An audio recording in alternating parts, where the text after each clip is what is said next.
Pernah dengar rumah sakit yang punya ruangan mayat, yang hanya dibuka kalau ada yang mau kembali? Malam itu, seorang koas dipanggil ke ruangan yang seharusnya tidak pernah dibuka lagi. Di sebuah rumah sakit tua yang sebagian bangunannya sudah tidak berfungsi lagi, ada satu ruangan yang jarang sekali dibuka. Ruang mayat lantai bawah tanah. Rumor para perawat mengatakan, ruangan itu hanya digunakan untuk menyimpan jenazah yang tidak dikenal. Tapi alasan itu terdengar terlalu biasa, terlalu aman.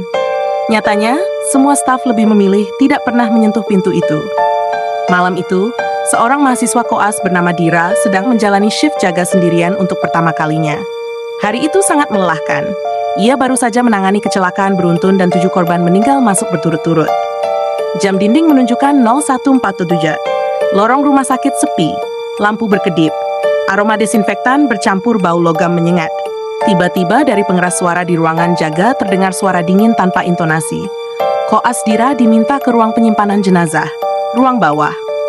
Tidak ada yang biasa memanggil koas untuk urusan jenazah, tapi suara itu terdengar resmi, seolah perintah dari dokter jaga. Dengan ragu, Dira menekan tombol intercom untuk bertanya kembali.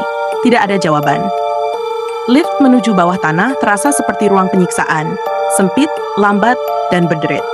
Saat pintu terbuka, lorong bawah terlihat gelap, hanya satu lampu jauh di tengah yang menyala, meredup seperti ingin padam. Di ujung lorong itu, pintu ruang mayat. Dira menggenggam map data pasien dan menelan ludah sebelum mencoba memutar knop. Terkunci. Ia hendak kembali, tapi tiba-tiba terdengar bunyi kecil dari dalam seperti ketukan halus. Pelan, ritmis, seperti seseorang mengetuk dari dalam. Dira memundurkan langkah setengah meter, namun seketika gagang pintu berputar sendiri dan pintu terbuka perlahan dengan decitan panjang. Udara dingin menusuk keluar. Lampu neon berkedip cepat, memperlihatkan tubuh-tubuh tertutup kain putih di atas 6 meja besi. Tapi yang membuat bulu kuduk Dira terbangun bukan kain putih, melainkan suara jam. Di ujung ruangan berdiri sebuah meja dengan laci terbuka. Ada sebuah arloji perak berdetak keras tak masuk akal. Arloji itu ada bercak darah di bagian talinya.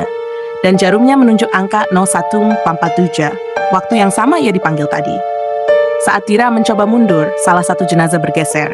Kain putihnya perlahan turun, memperlihatkan wajah laki-laki penuh luka, dengan mata terbuka lebar seperti menahan teriakan sebelum ajal. Dira menggigil, ingin berlari, tapi jenazah itu bergerak pelan, mengangkat satu tangan menunjuk ke arloji yang bergetar. Arloji tiba-tiba berhenti berdetak, dan saat jarum berhenti, semua jenazah di ruangan bergerak. Kain-kain bergetar, tubuh-tubuh kaku terdengar berbunyi patah. Mereka bangkit bukan seperti orang hidup, melainkan seperti mayat yang dipaksa untuk hidup kembali. Dari pengeras suara kecil di sudut ruangan terdengar suara berat, bukan suara manusia biasa. Waktu mereka belum dibayar. Ambil arlojinya, kembalikan waktu mereka.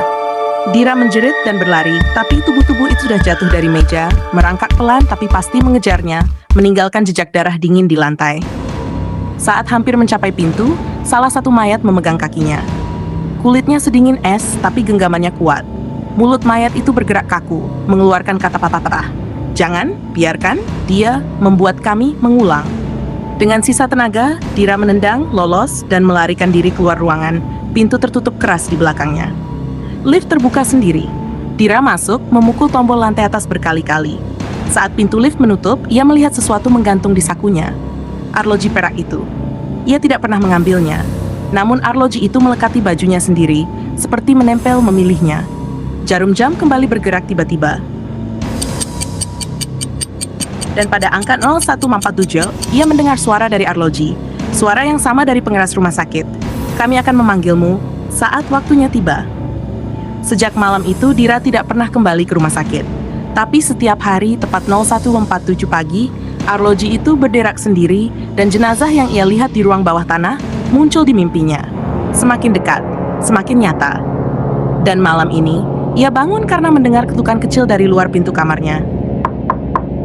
Kalau kamu yang dipanggil ke ruang mayat jam 2 pagi, apa kamu akan datang? Follow sekarang. Sebelum waktu kamu yang dipanggil berikutnya.